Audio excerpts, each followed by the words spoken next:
I'm Phyllis Sumner, and I'm with King & Spalding. Very pleased to be here today with you. I lead our firm's data privacy and security practice, and I'm also our firm's chief privacy officer. So I think about data protection every day, both on behalf of our global law firm and on behalf of many clients. And as I have been known to say, crisis is our day job. It's not necessarily the day job of our clients, but we have handled hundreds of security and privacy incidents. And as a result of that, we've become very familiar with some of the difficulties that organizations can find themselves in and how hard it is to pull out of those scenarios. So today, our panel is focused on cyber crisis management, ready, set. Many companies are not necessarily ready and set to go. So we're going to talk about how to respond and recover. And I have a phenomenal panel with me today, each of whom has an expertise in different areas that we're going to cover. And I'll start with Mark Whitehead, who is to my direct right, and he and I have spoken on panels before. He's with Deloitte Management Services, and of course Deloitte has a lot of experienced folks in this area. And Mark leads the firm's customer breach support service, which becomes a very important service when an organization finds themselves in the middle of an incident. And so he assists companies not only in responding, but also in preparing, which is a very important part of this, and we will talk about this today. And that rapid response component is critical, and you also set up call centers and other ID protection and repair support. So thank you for being here today, and we will be chatting more about that. Dr. Jamie Saunders is our next panelist, who is a strategic advisor on cyber risk management for Marsh. And he is a specialist in a number of services, but one of the things that I'm going to call on Jamie to talk about today is some of his background, which is extensive in law enforcement. He was previously director of the National Cybercrime Unit at the National Crime Agency. And before joining the NCA, he was the director of international cyber policy for the Foreign and Commonwealth Office. And he began his career at GCHQ, which is the UK's government intelligence and security organization. So there is a real security component to this from a global perspective. And we're going to chat about some of the involvement of law enforcement in this space. Meredith Griffanti is next to Jamie. Meredith and I have been in the fire together. She is managing director in the strategic communications segment at FTI Consultant, and she is based in Washington, D.C., although finds herself over in the UK on various occasions, and she specializes in crisis and high-stakes litigation communications with a focus on cybersecurity issues.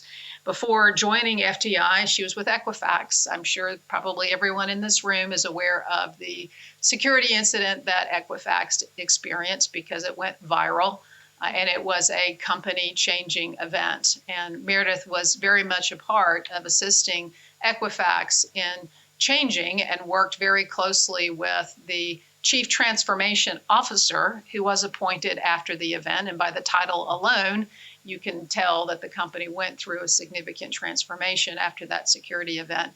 She also worked with the new CISO who was appointed after that and the new Chief Privacy Officer. So we're going to chat a little bit about some of the changes that organizations undergo after they experience a significant incident.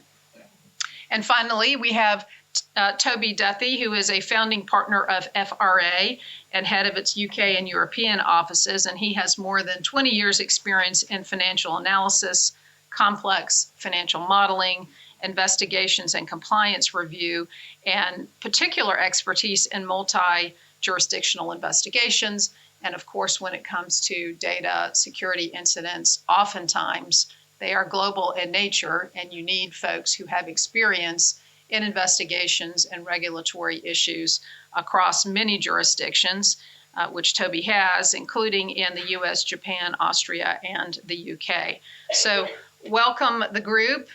We look forward to chatting with you today. We are going to cover briefly some of the cybersecurity landscape issues. And we want to encourage you to ask questions. We will save some time at the end, but don't hesitate. If we're on a topic and you have a question, raise your hands, because we'd love to be able to respond. I'm going to start with a quote from someone who many of us at King & Spalding know very well, Chris Wray, former partner who is now the FBI director, who recognized that high impact intrusions are becoming more common and the stakes are higher than ever, which requires all of us to raise our game. And that means every organization that in some way handles data, which is every organization, must be prepared.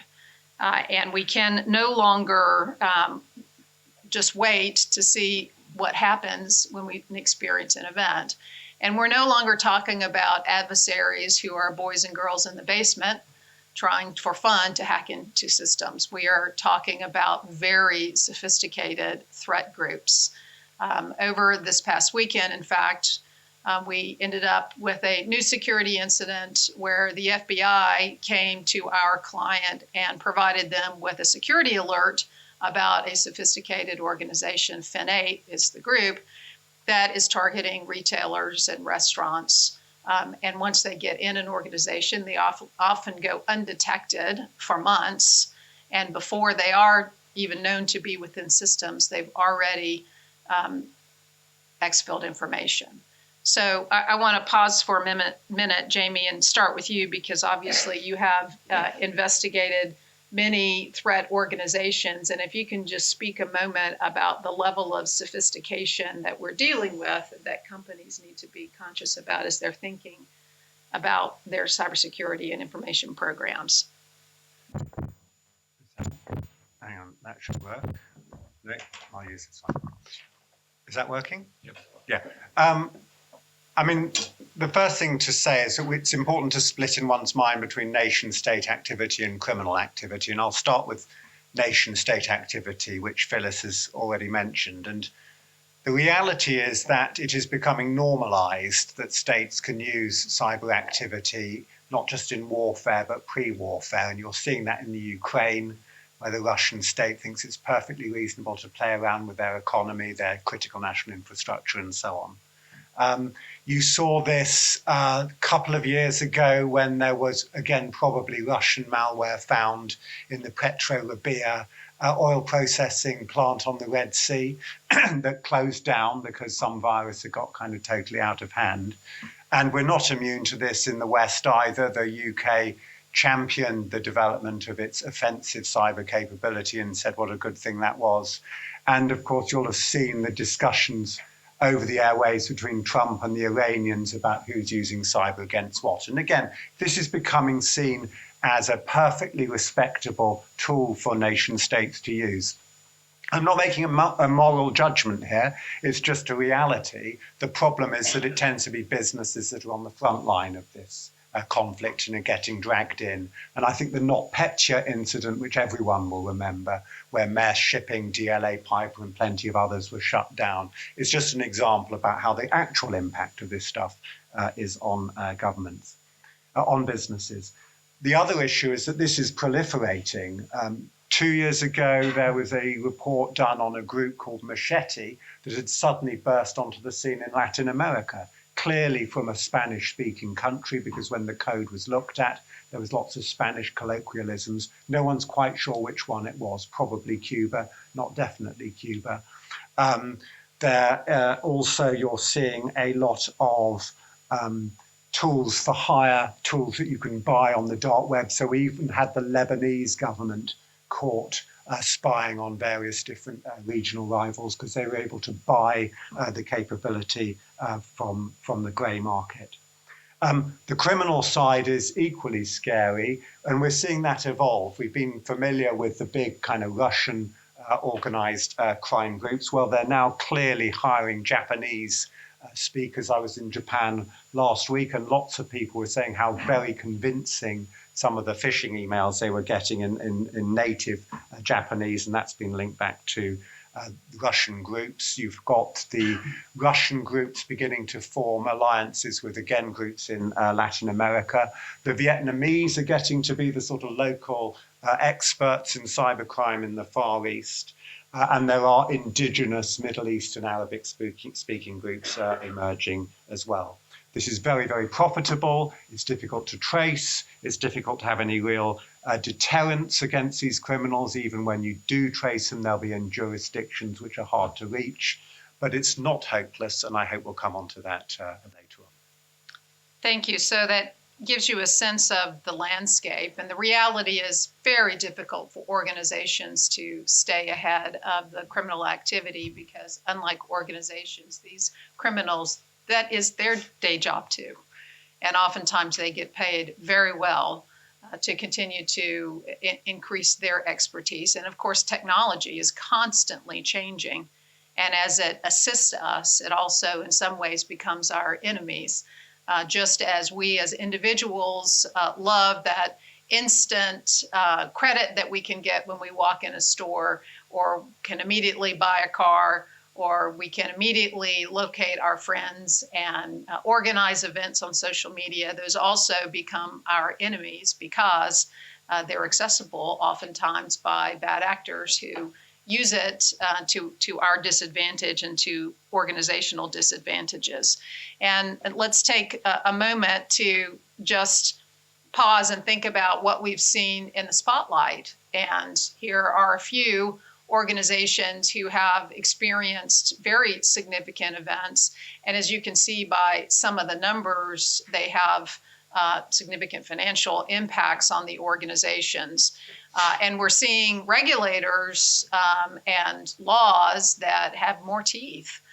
When I first started in this area, there were 2 data breach notification laws in the US, very few regulations that focused on data protection, very few regulators who focused on this issue, and an organization could have a fairly significant security event and no one would know about it.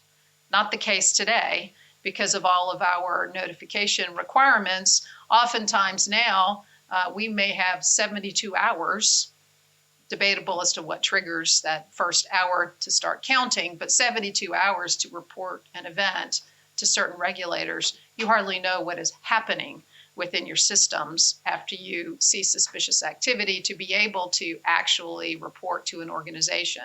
But every company is under the microscope once they've had an event. And of course, it's not a strict liability scenario, but it sometimes feels that way because while an organization could have a very reasonable cybersecurity program, if they experience a significant event that doesn't look so reasonable anymore, and regulators take the position that they should have done more, they should have been aware more of vulnerabilities and other security weaknesses they may have had in their systems.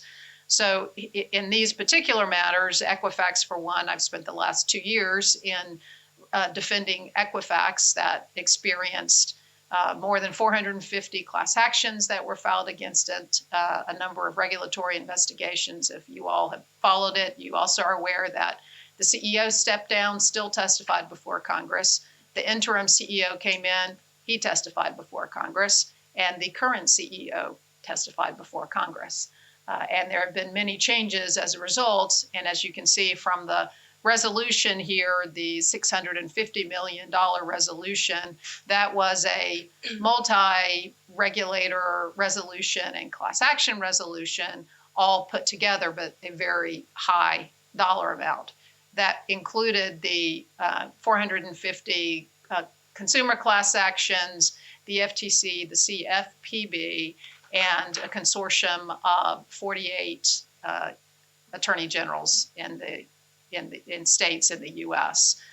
Capital One is an interesting scenario because unlike most incidents, and we are involved in defending Capital One as well, there the hacker was actually identified. I don't know if you followed that in the press, but what is publicly known is that this was a hacker who was employed by AWS at one point. And she was able to hack in through the cloud services and able to exfil certain data. Here, the law enforcement was able to identify her through the assistance of Capital One. They actually arrested her and they indicted her. And that is a very different scenario than what we generally see in cybersecurity because, Jamie, in most instances, folks are anonymous, right? It's very difficult to know without significant investigation who the culprits are. And even when you know the threat actor group, it's hard to identify the specific individuals. But Meredith, in looking at the headlines here, you know, how do these events impact company brands? And you obviously were very involved in rebuilding the Equifax brand. You know, what are your thoughts about how this impacts an organization and what they need to do to recover? Sure.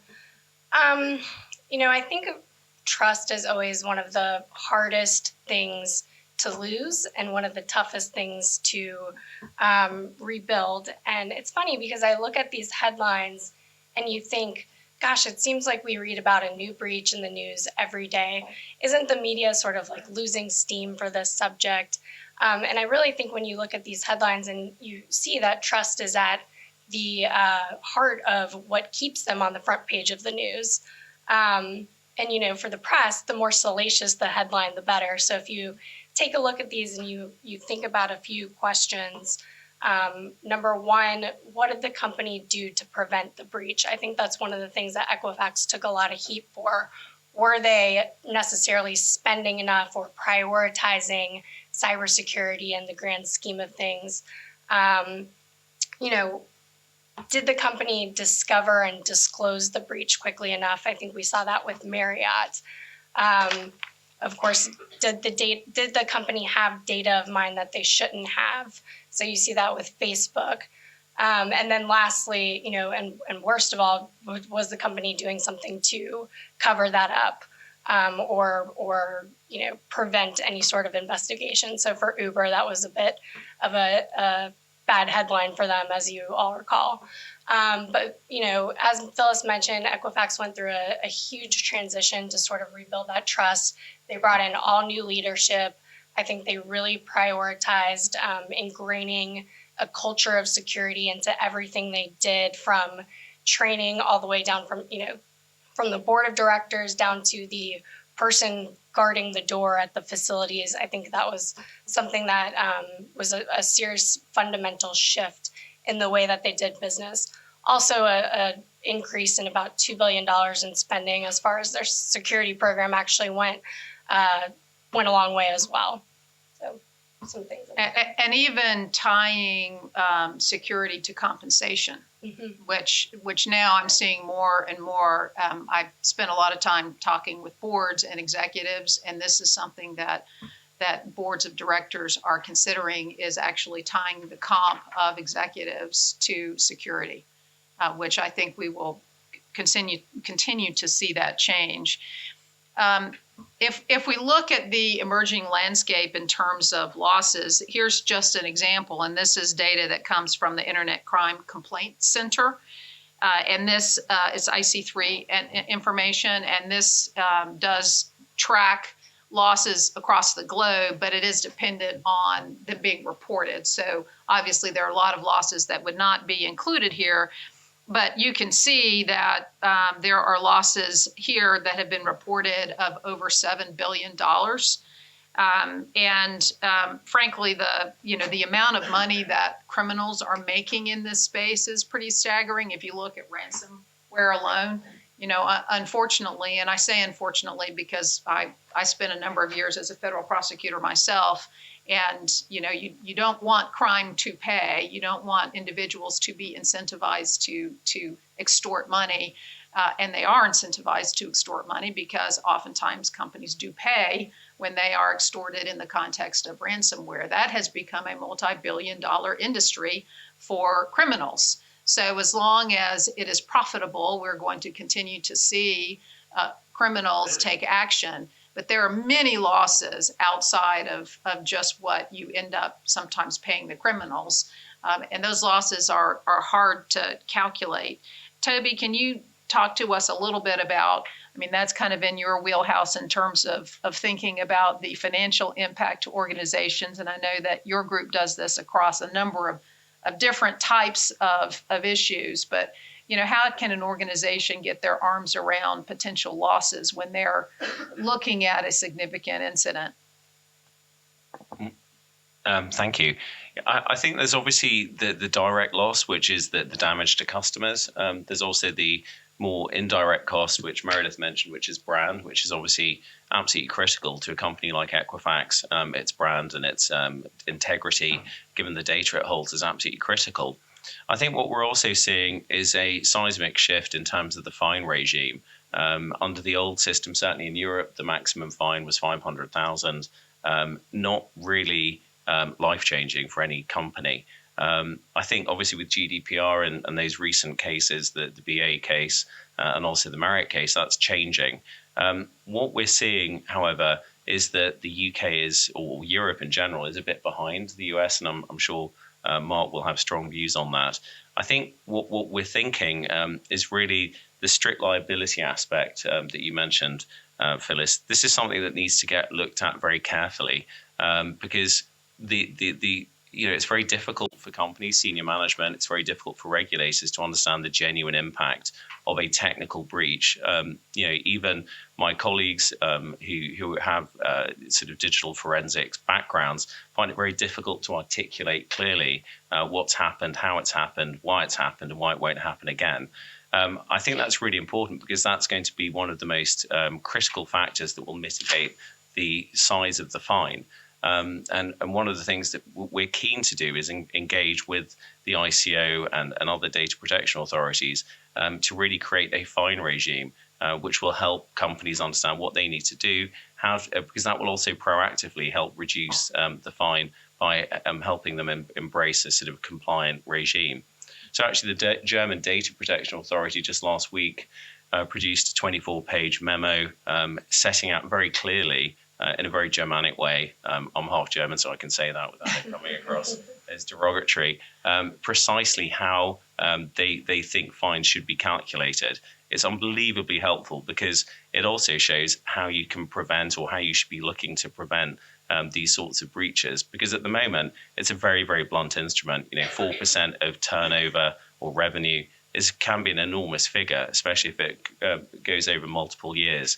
And yet that might not relate properly to the actual nature and severity of the incidents. So we think this is an evolutionary process and something that can really benefit enormously from read across from other criminal enforcement regimes, the sentencing guidelines in both the US and the UK and so forth, really can help inform this new fine regime for GDPR.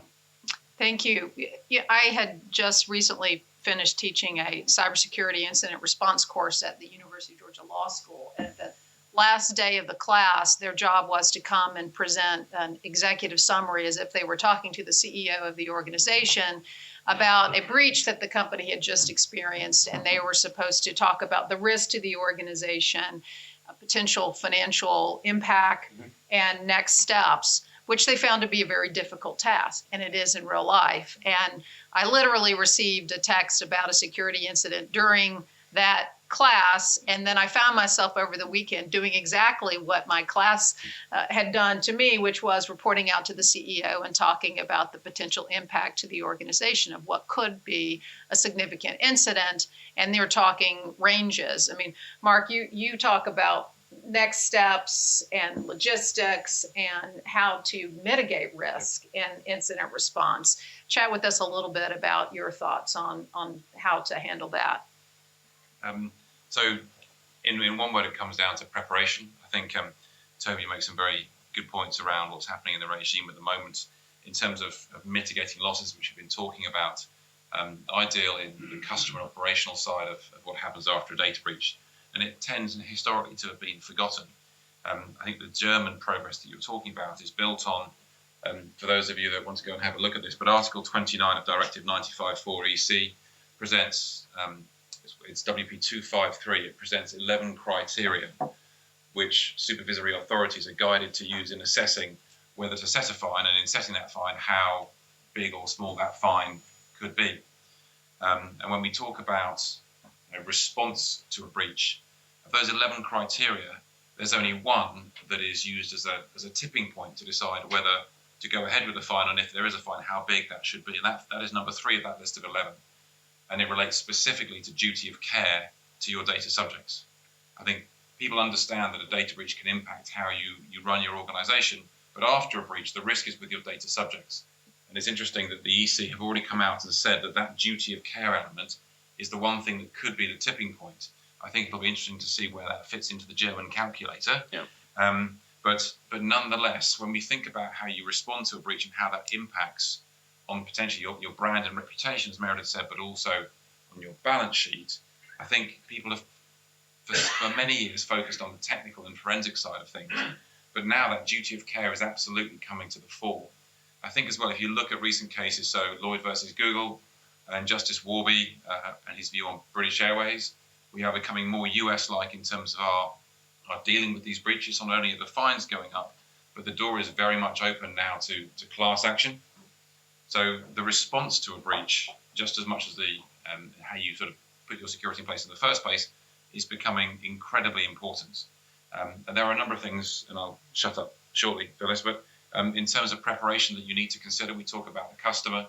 One of the things that we need to think about is capability and capacity. So are you experienced at it, and are you able to suddenly become a very big organization to deal with a huge issue and then shrink back down? So if you don't have third parties who can support you in scaling up and then rapidly scaling down, you'll be in trouble. It's definitely a case of making your friends before you need them. And then the last thing I think people often forget is just the sheer complexity of dealing with a data breach, not just in terms of stakeholders with regulators and insurers and law firms and crisis PR firms, breach counsel, the different geographies, the languages, the telephony, the workflow systems, the escalation, the management information. A data breach response can be a hugely complex thing, but if you don't prepare for it, it's going to be longer and worse for you. So my single message really would be to assess your capabilities, to plan out your response, to practice it, and then repeat it again and again. So that was a great forecast to some of the things that we're going to talk about in even more detail. But to pause for a moment and just to think about what we're seeing in terms of the change across the globe. And really a lot of the changes follow GDPR, which if you were involved in any of the compliance around GDPR, there was a mad rush by many companies in order to become compliant. And now they're faced with a number of other laws across the globe that they have to think about. And while some of them are GDPR lookalikes, many of them are different, and including the country of California, which tends to act as if it's its own country. They're very, very fast to be out there. You know, they were very fast with and early with the data breach notification laws. They're very consumer focused. And here we have the CCPA that's about to become effective in 2020 that even goes beyond GDPR in terms of the rights. GDPR is very focused on individual rights, you know, giving you more control over your data, allowing you to ask companies to forget about you, but then the company has to remember you in order to forget about you, which becomes difficult in and of itself. But the CCPA, just by way of example, introduces rights for households. And that's new. I mean, and how do you even manage identifying a household and who has those rights? And what if a couple gets divorced? Who decides what happens about the data of that household? So, you know, data privacy and protection has never been more complex, and it is about risk management. It's about looking across the different jurisdictions within which a company operates and thinking about how to manage through that. And Jamie, you know, I know that you have given some thought to this evolution, and in particular, you know, you think about China, who has its own law that is focused on security and data protection, but that's quite a different focus as opposed to the GDPR, which focuses on individual rights. I'm not sure that the China regulation has the same kind of focus. You know, how do you think through this in terms of helping companies manage through the different challenges around this vast array of regulations. Yeah, I'm not sure this one is working. I'll pull that one over. Can I just say something about some of these trends here? Because, Yes. This is often presented as data protection, but actually the motivations aren't to do with citizens' rights in many of the cases. And a lot of this, particularly is post-Snowden, post some of the frustrations that countries had before things like the Cloud Act in terms of obtaining law enforcement data from big US service providers. And particularly post-Snowden, we saw a lot of countries, including Brazil, Germany, forcing these sort of data localization regimes and then claiming that was for data protection purposes. Well, actually, it's just as often to do with national security requirements in terms of access to data, and sometimes it's straight protectionism because of concerns of big American companies coming in, taking over, and not paying their taxes and all that kind of stuff. So I caricature for effect there.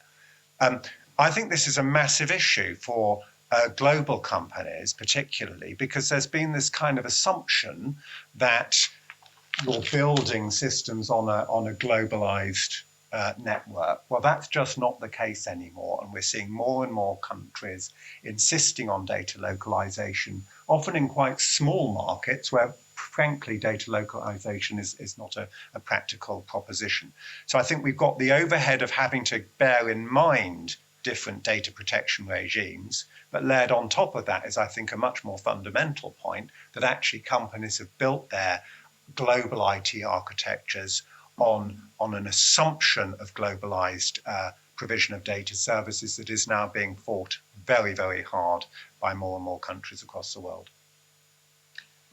It has become incredibly challenging, and for organizations who are thinking about global privacy and data protection programs, you really do have to customize it because it does entirely depend on the jurisdictions within which a company operates. And then if you think about China by way of example, I mean, ultimately what they have the right to do under their law is to actually access your systems. So the part of their view of security is, well, if there's a problem, then we want access into your systems. So that's something to consider in terms of what you make available in that context. Let's talk more specifically about incident response readiness. And, Mark, you had touched on that a little bit, but let's start with incident awareness, because this can be a very, very bad day for many organizations. And in fact, most of the time when I get a call, it's on a Friday afternoon or Thanksgiving or Christmas. It's right. The criminals know when organizations are not paying attention. I mean, it is intentional that we oftentimes, those fraudulent wire transfers go out on a Friday afternoon and you've got 72 hours to try to freeze that bank account. So it really, how organizations find out about this is important, and it goes to being prepared. I can tell you, I have clients who find out from Krebs. That's not a good moment when Krebs is about to, who blogs all the time and breaks stories about security incidents. That's a really bad moment. Or you get a call from the Wall Street Journal or some other publication that they're about to come out with a story about the fact that your company's data is on the dark web and you didn't even know that you had an intrusion into your organization. That's another very bad day.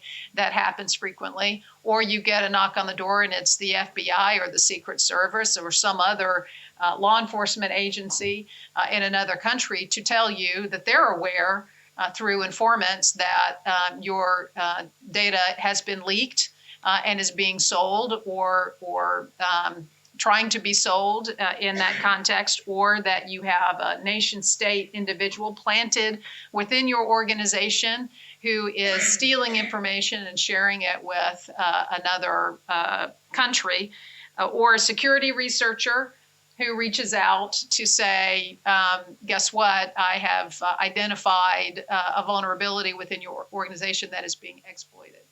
Those are all real stories, and they happen all the time. So the question really becomes, Meredith, is, from a PR perspective, how do you manage when a company, gets that call and it's clear that something is about to go public and you don't even know at this point what the facts are? Sure. That's a great question. And I think, 9 times out of 10, companies do find out they've been breached through one of those ways. It's very rare that the vulnerability or the incident is self-discovered, actually, like Equifax found out. So I would just say that this is when it's more evident and more critical than ever to have a plan in place. The last thing that you want to be doing in the middle of a cybersecurity incident is trying to figure out, who your external counsel is, who your crisis communications firm is, who your forensic investigator is. So having those things in place ahead of time is absolutely critical. I think in the middle of an incident, it's complete chaos. I think we can attest to that, all of us on this panel. And really, you're just trying to stop the bleeding. So to stop and try to negotiate contracts or onboard partners at that point in time is, it's nothing short of a nightmare. As far as the narrative and making definitive statements to the press that have very specific questions about what happened and who's responsible for this and what did you do to fix it, you're in a point where you can't make definitive statements like that because you don't have all the facts. Usually you're in the middle of your investigation, the numbers are shifting at all times, and anything that you do say that you end up having to walk back later, it's almost too late because at that point it's already out there. So my best advice in that situation is to absolutely stay rooted in fact. Work arm in arm with your legal counsel, who will be your best friend. You are as the advisors, working hand in hand with your company's board, your decision makers, and really knowing, I would say, who you have to have at the table from an internal and external standpoint, keeping that group small and knowing what the escalation process is, who ultimately has decision rights over what goes out to the press, how do you get things out the door quickly, and stress testing that process. I think we will all say that preparation, practice, tabletopping, you just can't recreate what it's like to be in the middle of one of these scenarios. So the more often that you can do those sort of drills and having not only your internal partners, but also your external advisors at the table to really help you simulate what a real life situation is like, is going to really help you through some of these things. What about having a holding statement prepared in advance that is not fact specific, but that represents the culture of the organization? So if you get surprised and you have to make an immediate response. Sure. Yeah. I mean, I think that's always a good idea. The one thing I do see a lot of times when we go to do, and I'm sure you see this too, when we go to do tabletop exercises with clients, they often have these beautiful 90-page communications playbooks with flowcharts and smart art. And let me tell you, that's the first thing that goes out the window when you're in the middle of one of these situations. So I think a lot of times, great, have a holding statement, something very short that you can use in a variety of different scenarios. But I always just tell people to spend the time working on the process and the approvals and making sure that works out quickly in a well-oiled machine versus spending time wordsmithing statements or different templates that you might use with customers and whatnot, because those are going to change depending on the situation you're dealing with. So, Jamie, given that law enforcement oftentimes is the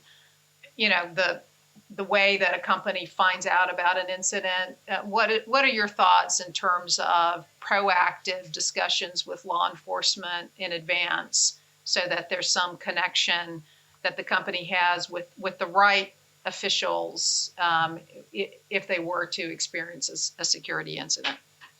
I'm really glad you've asked this question, because I think this comes to the heart of the role that lawyers and external counsel have in this. And certainly my experience in law enforcement was there was a not surprising reluctance on the part of companies to engage with law enforcement at all, because it was going to kind of complicate the incident response. So I think this little moment is my chance to make the pitch for engaging law enforcement, both pre and post incident. So I think Phyllis has made the main point that actually 9 times out of 10 it's someone else telling you that you've had an incident anyway. So you may not have much choice. But in addition, it is a fact that law enforcement have some tools at their disposal that can actually be very helpful in an incident. And I'm sure Dido Harding won't mind me mentioning the Talk incident because she's spoken about it a lot. But the fact is that she did tell law enforcement and GCHQ very quickly. And about 2-3 days after the breach, we were able to tell her who had actually committed the crime. And the fact that it was a spotty teenager in Ballymena was really useful for the company in terms of knowing what was the nature of the incident that they were dealing with. I think there is also, by engaging law enforcement, the opportunity for some sort of justice and redress. There's some challenges on that, which I'll come to in a minute. I think maybe the overriding reason is that we do need to work together to create some sort of deterrence. In other words, some sorts of consequences for criminals, maybe not the elite ones in Russia, they're a bit trickier, but all of the sort of mid-level criminals, there has to be a real sense that they'll get caught, as in the Capital One case. I think in terms of engaging law enforcement in advance, there's something about proactively disrupting and anticipating attacks. There's a great example of this. We work very closely with Barclays Bank, who are suffering a lot of attacks. We were pretty sure that the attackers were based in Russia and they were going to be really difficult to get to. But it was very clear that the money muling was being done in the UK, because actually it's quite hard to money mule remotely. And we worked very closely with Barclays and were able to identify the money mulers and identify corrupt individuals in branches who were then arrested. And that was all widely publicised in 2017, if you want to read it. So I think there's very strong cases on the cyber crime side, but even the nation state side, I think there is some benefit from engaging law enforcement and looking at the criminal aspect of this. There have been indictments against Iranian, Chinese and Russian actors. One could argue that they're never going to get caught, but it's been really important in terms of the international politics and be able to make that very, very slow progress for resetting the norms.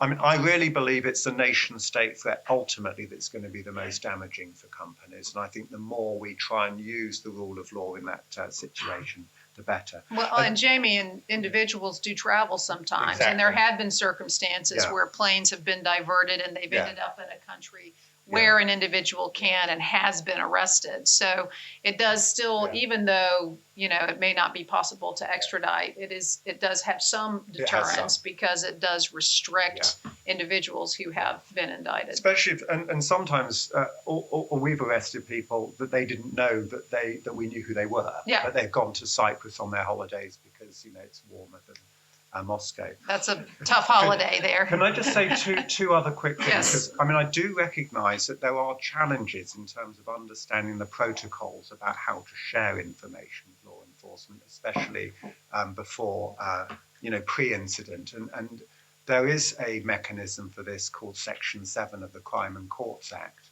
which does actually facilitate the sharing of preemptive intelligence with the National Crime Agency in particular, in a way that it protects customers. And while I was still at the NCA, we produced guidance on that, and I would recommend that internal lawyers and legal counsel look at that. But the second thing, and this is the post-incident, one of the concerns I have, and I spoke to some people about this just before we came in, is to do with the integrity of the evidence that's actually being generated during an incident response. Because I think when we do get to a situation where these cases are either brought to a criminal court or maybe a civil court, or maybe there's an insurance, contested insurance claim, it's really important to make sure that the evidence that's been gathered during the incident response process is sufficient quality that it will be admissible in some sort of court in law. And I'm not convinced that we're always getting the evidence to that quality, but that might be something other panelists have. Well, and I'll add to that, it's not even just the quality, it's getting the evidence at all. Because what I often see, and again, this goes to making sure that companies understand what they need to do ahead of time. The IT folks within the organization, their main focus in an event like this is containment and eradication, which means oftentimes evidence is destroyed. And as a result of that, you may have a very difficult time understanding the scope of the incident. And that becomes incredibly important to manage the risk to the organization. Because whether it's a regulator, whether it's a plaintiff's counsel, whether it's card brands because it's PCI data, everyone wants to know the scope. And individual consumers want to know, was my information impacted? And if you can't answer that question, then it's going to be the broadest potential universe that everyone is going to focus on and hold the organization accountable to. So, and then it also, from a law enforcement perspective, they may not have critical evidence like indicators of compromise or IP addresses or other data that may help to identify. The other thing that I would mention is, from a standpoint of knowing your law enforcement agencies ahead of time, is it's just like your incident response team. You'd like to know who to call. If you have a significant incident, you don't want to call a hotline. You'd like to call an agent to get you to the right person. And they can be extremely helpful. And I'm not saying this just because I was on the other side for a number of years. I'm saying it because we've had a number of circumstances where different agencies were able, for example, to freeze a bank account in a different country that there's no way we could have done without the help of law enforcement, because we weren't in litigation. We had no subpoena power. We had nothing to be able to go and stop that money from moving. They also oftentimes have the decryption keys, when you have a ransomware event, because they know who the bad actor is. So there are really practical reasons, and they want to hear from us. There needs to be sharing between the private and public sector in order to combat this criminal conduct.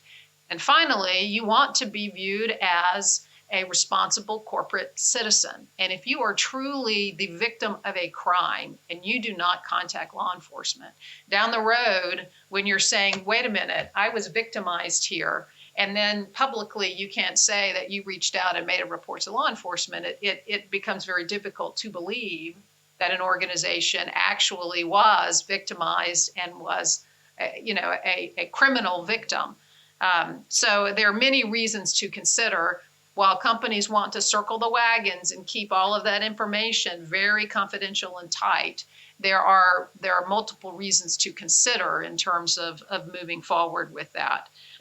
Let's go ahead and move to discussions about investigating the incident. And Toby, I want to talk with you a little bit about, again, sort of third-party involvement, bringing in forensic firms and, other third-party consultants to assist here.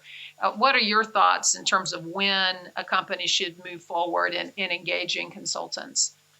I think one of the preparedness, I think, in practice is a key thing. I think the other is a really, really dull process called data mapping. The number of times you engage with a company and they cannot specify precisely what data exists where, or they're doing that at the time of the incident, is extremely damaging. It also tends to give the implication that, or allow law enforcement or the authorities or the data protection authorities to infer that this is a systemic cultural issue as opposed to an isolated incident. So I think my advice on all this is engage as early as possible. And conduct a very extensive data mapping exercise, as granular as you can, really.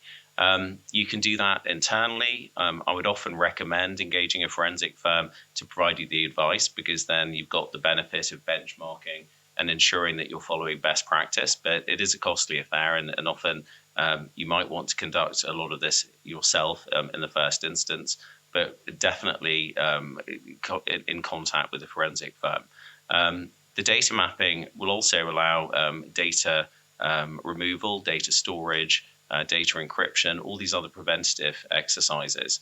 And again, it is key to do it in a very systemic, very auditable process. And I'm sure Mark can talk about this at length as well. So, and you should start doing it as soon as possible, because I think the other point that Jamie made is the idea that the perception, at least of the public, is that companies can get their arms around their data very easily. That is never the case. Also, there's a sense that data is a global phenomenon, and it's not. We've got so many different regional, national, state, and so forth restrictions it couldn't be further from the truth. So what you can actually do with the data and how you map it varies very specifically from country to country. The other thing that this will allow you to do is engage very heavily in advance, and again, this is always a good thing to do, with your relevant data protection authorities to actually ask them, we are now treating, and especially on the data privacy side, this is how we're managing employee data, whether it's expense data. Bizarrely, in Germany, for example, employee expense data is considered private, which is slightly weird. But again, the more you engage with the data protection authorities to get their steer, the better you're going to have, the better time you're going to have if and when something goes wrong. I don't know, Mark, do you have any thoughts on this as well? On the investigation specifically? Only to echo your point around getting people involved early. And in terms of, Meredith talked before about understanding who your partners are in advance. It is incredibly hard to try and unpick these situations. If you ring up your insurer and they deploy a firm for you, the chances are that firm will have no idea who you are, where you're from, what your data looks like, how you're set up. It just increases the challenge. And it's a general theme in truism, really, that insurance will pay, but it won't prepare you. Most of your insurers will enable you to instigate a relationship with one of their panel members in advance of any particular issue. Certain firms, the more forward-looking, will actually help invest in some of that work in advance. So look at your insurers if you have cyber insurance, because most people apparently still don't, which is an odd one, but over 75% of UK organisations beyond SME size still don't have it. But engage with your cyber insurer, understand who is on the panel, go through a selection process and find the organisation that you think suits your culture, your firm best, and get them involved early so that they understand your infrastructure. Only then, if you actually know the firm and they've done some work in advance, do you stand a cat in hell's chance of actually finding out what has happened before a week or two has actually gone by. I think that's absolutely right. I mean, I think the other thing that's really important is to do a root cause analysis to make sure that once you've completed your investigation, there's proper read across. There are very common themes. I was talking with Meredith yesterday about a very basic sort of phishing exercise that we worked on. We called it Project Jasper because it was very similar to my Spaniel. You couldn't quite believe that the people within the organization were behaving the way they did. But all these things tend to happen in August, often when people are on holiday. And in this particular case, someone was pretending to be the CEO of a company. They'd sent emails. They also then followed up with phone calls to the deputy treasurer because they knew that the main treasurer was away because someone had revealed that through the phishing exercise. And they ended up wiring about £35 million to 5 different countries in the same number of days. The critical thing there is, well, how often does that happen? And the answer is it happens frighteningly often. The next thing is, how do you make sure that you share that information in a proactive way? The person was actually let go, unsurprisingly, in that particular case. But the other thing is to share the information amongst your peer groups, because these things are very, very typical. They follow a pattern. The Nigerian scamming, the Russian scamming, the Latvian sort of scams and so forth follow a very clear pattern. And so the critical thing, I also think, once you've investigated the incident, is to take it away from the hardcore digital forensics people who are all a bit on the spectrum and can't really relate to normal people, and explain it in very simple terms across the process using clear examples. And the other point is consider at what point to engage with the authorities. Again, that will show a systemic, considered approach, which will help with reducing the fine as and when you have your next incident. And document everything. Be obsessive about the audit trail. But I think the first and foremost is just data mapping. It's absolutely critical. And unfortunately, it's something that's not done nearly enough. I mean, the number of times these things happen and people are struggling to identify what data has been stolen, what data they even have. I mean, that's often the biggest delay. Well, and I can tell you that that's one of the first requests you're going to get from regulators. And if you can't show a data map and you don't have your IT assets inventoried, that's a bad sign in terms of being able to argue that you had a reasonable InfoSec program. Two footnotes on a couple of things that Toby said. One is the level of sophistication. Now, the phishing emails, which are quite common, and I have to tell you, I have 3 security incidents going on right now that were caused by good-meaning employees clicking on attachments and infecting the company's systems. One is going to be a global event that is going to rock this company's world, and it started with an employee clicking on an attachment. So you can't underscore enough. The other thing is that, again, talking about well-meaning employees, criminals are using artificial intelligence, and they are gathering information that even YouTube recordings of CEOs and CFOs talking, and they're creating voice messages that sound like the voices of the executives and making instructions to individuals who want to be very responsive to the high-level people within their organization, and they will wire money and they will do things in response to that. So those checks and balances within the organization become critical, because these split-second moments can make all the difference in the world. Every tax season, we have the W-2 scams. They happen every single year. It doesn't matter how many alerts go out. Every year, somebody sends a spreadsheet of all the W-2 tax information to somebody outside the organization that creates a problem in terms of fraudulent tax drops. So every employee in the organization becomes at risk for never being able to file a tax return in the ordinary course without having a red flag because of that kind of a scenario. The last footnote I will make there is privilege.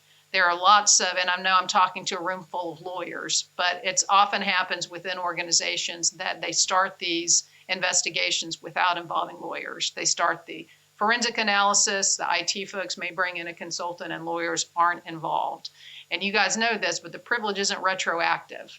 And so a lot of what's going on in that investigation is not protected later from discovery and can have all sorts of interesting and unfavorable commentary in that.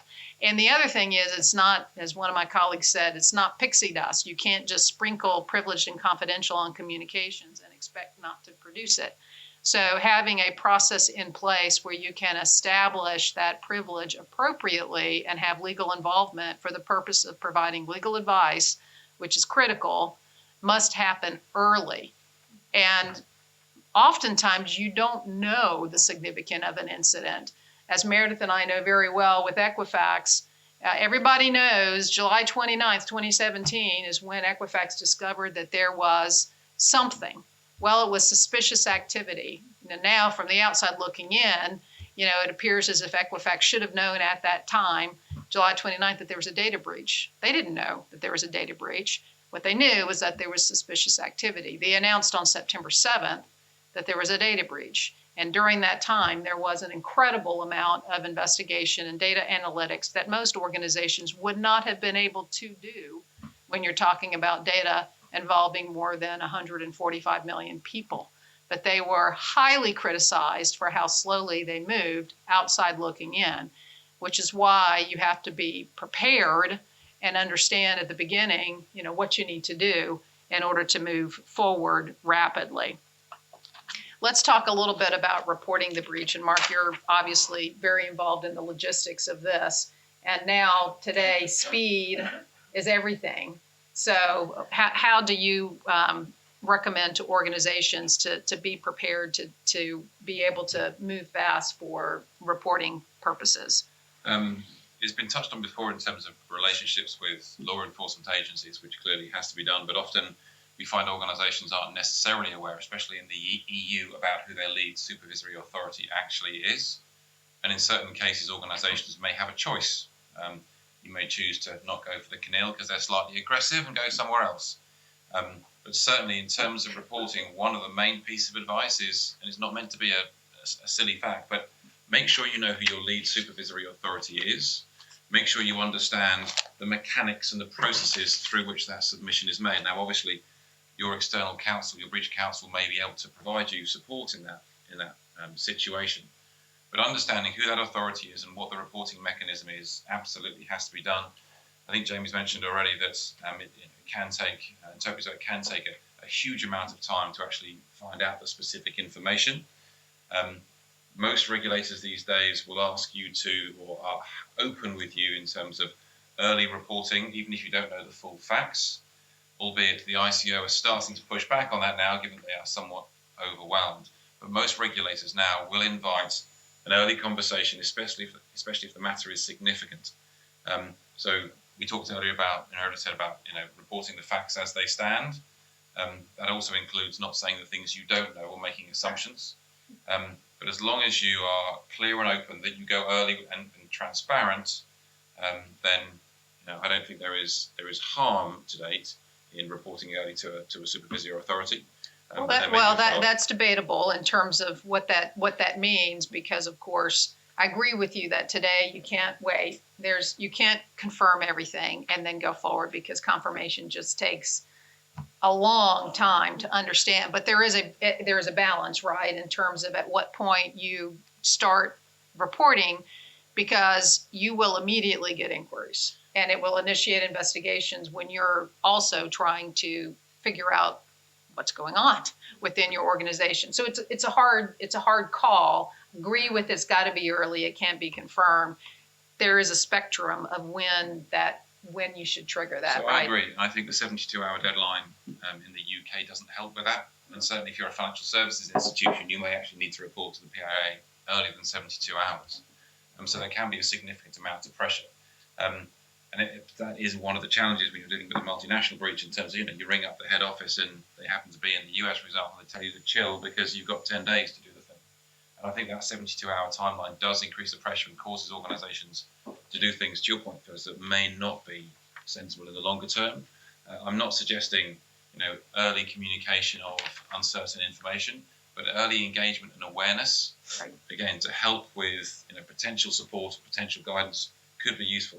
If organizations have seen similar activity before and the supervisory authorities have, just like the law enforcement agencies, then that can actually help your case in your situation. Meredith, I'd like for you to add to this, because another big question is when you go public. Because the hard part is you're trying to get your arms around, you're developing your narrative. You'd love to be able to say it's contained, it's remediated, here's the scope. But do you have the luxury these days to wait to do all of that? Yeah, the simple answer is no. I think a lot of times you don't have a choice on when you want to go public either. I think Equifax was a very luxurious situation, is not the right way to describe that. Maybe but not luxurious. We did have the benefit of time in deciding when to make that announcement, which allowed us to, of course, stand up call centers, to set up identity and credit monitoring services for consumers in a way for them to quickly and easily look up to see if they were impacted. But I would say, kind of addressing some of these stakeholders on this slide, one of the things that should go into your communications plan that is not going to be 90 pages, it's going to be very short, simple, and actionable, should be how and who you communicate to as part of your stakeholder outreach. So employees are mentioned on here, regulators, obviously we already touched on, business partners, and I would say, if you're consumer facing, that's obviously a big stakeholder group as well. But knowing, the fact that you need to communicate to all of them in a way that's consistent, but also using a message that's tailored to what they might need to hear at that particular point in time. So employees, for example, I would say have the potential in a breach situation to be your biggest brand ambassadors and advocates. So you want to arm them accordingly. And, they're the people that are on the front lines that have to go sit at home at night around the dinner table and answer questions from friends and family when your company's on the front page of the paper. So you want them to have the facts, you want them to have the key messages, and you want them to stay on message. I think Mark mentioned earlier the most of us deal with multinational clients that operate all over the world. And the last thing you want is for a breach to be impacting consumers in the States, for example, but for your property in, say, Australia to wake up and have to read about your breach on the front page of the news. So just keeping in mind, how you get out a message quickly, keeping in mind translation needs, if there are those in the different regions that you operate. And then I would just touch on, business partners. I think communicating to them quickly, you're going to be facing different audits and questionnaires from clients in that particular time, but letting them know, how their service might be impacted, if it will be impacted. And then retroactively, as you're trying to rebuild trust with them, I would say one of the things that Equifax and some of my other clients that have sort of overcome the reputational impact of a breach, one of the things they've done really well is to take a step back and to share what they've learned from it. Where have they been able to make improvements? How can you open the kimono and do sort of a dissection of where things went wrong and what you've done to mature since then? I think those are really very, very critical things to do as you look to move past a breach. Of course, when you start acknowledging things you've done wrong, let's hope you've moved beyond the regulatory investigation and litigation, because there is some risk associated with that. But the reality is sharing information so that organizations can learn from each other is critical. And frankly, that's the same thing with law enforcement. I mean, they want to understand and be able to help other organizations as well. Toby, you've dealt with a lot of multinational events. There are additional complexities when you're talking about dealing with regulators all over the world and providing notice all over the world. How do you manage through that? I think it's exactly as we've been discussing. It's coordination and being proactive, deciding who the lead authorities are, getting in there as early as possible, ensuring that you're on message the whole time. And I think the more that's done in a sort of a test case scenario, the better. What we do internally is practice. We also throw phishing emails out as dummies to our own people and see how we respond, what we can learn from.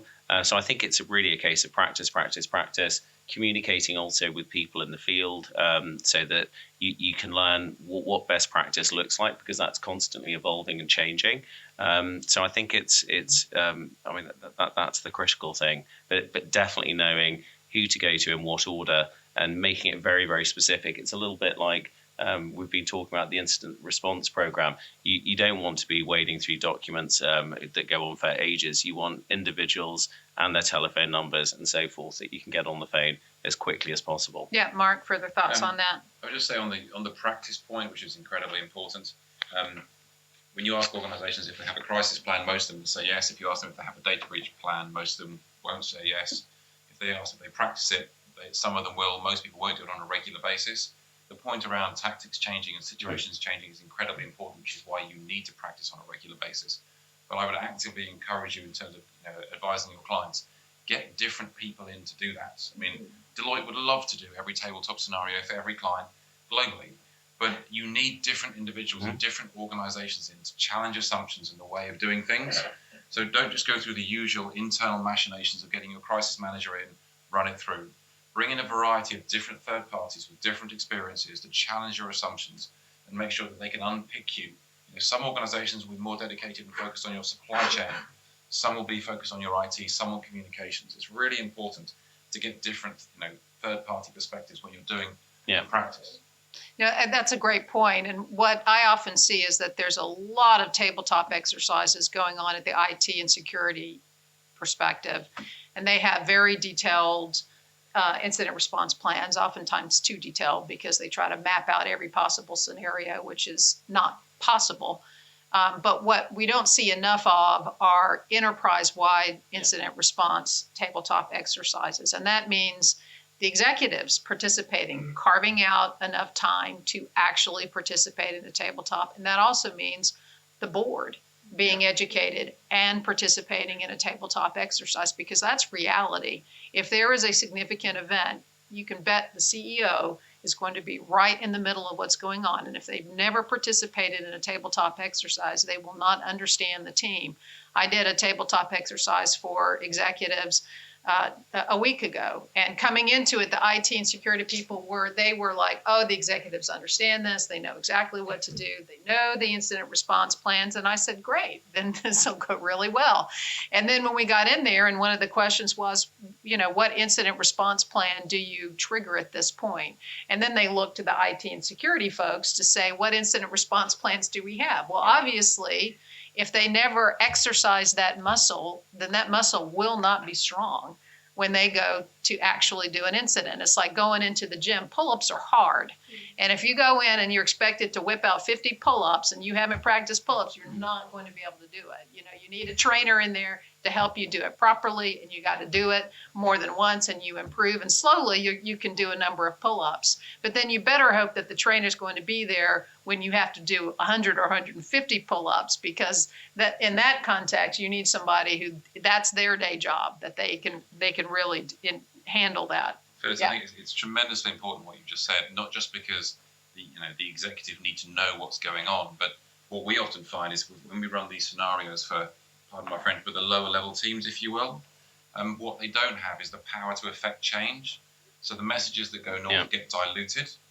And often these things are significant issues that require executive level sponsorship to make the transformation happen, to allow people to be able to prepare and respond effectively. If you're not running these sessions for the board, then the people who are on the receiving end of the messages will not have the power to affect change. And that, more than anything else, I think, is leaving organizations exposed. And when you have a significant event, it really takes a lot of resources, both internally and externally. And having organizations play out their worst nightmare is important. And frankly, the folks that are the external folks that are built into their incident response plan that their insurance carrier has approved, they need to participate in that event also, because they're part of the team. You don't want to walk in and shake hands with somebody and say, hey, I'm Phyllis Sumner, and I'm here to help you in your crisis moment. It would be nice to have a better sense of the culture of that organization first before you do it. And frankly, our team is tested in the IRP tabletop all the time. I get calls on the weekend and they'll say from some of my clients, and they'll say, we're having a tabletop exercise. Your team needs to report in 10 minutes. And so, everybody needs to be tested in that to make sure that we're all prepared. Because when you have an event, and then it really is a rock that company's world event, they will not look good publicly if they haven't prepared for this in advance. And that's where you see a lot of companies just get killed in the media, and where they may be overconfident or they make mistakes in the process because they weren't prepared enough on the front end. Even when you're prepared, it is a tough road, and you better put on your flak jacket and know that you've got a lot to deal with going forward. And if you look at the screen, that these are all the different areas, which we didn't even mention some of the disclosure issues and insider trading issues and other items that can come in if you're not carefully controlling, who's involved and what the company is saying. But we're going to pause and see if any of you guys have been awfully quiet as we've gone through. Do folks have questions?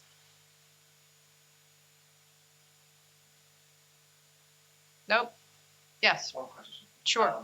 I seem to remember that when Facebook were fined $5 billion their share price went up the same day.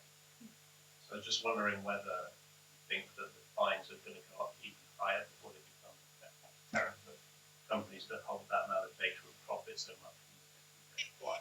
I think that's a little bit of an anomaly. We've studied the what happens to the share prices after events like this. In almost all of them, they drop. And then you oftentimes end up with shareholder litigation too as a result of it. Rarely would you have an actual increase. And then over time, they continue to drop. And then if you see how organizations deal with it, then the stock price starts coming back up again. Do you think that's a product of the fine or just a product of all the other fallout and damage that? I mean, I actually think they will go up. I mean, if you look at Facebook's sort of market cap, it's 870 billion.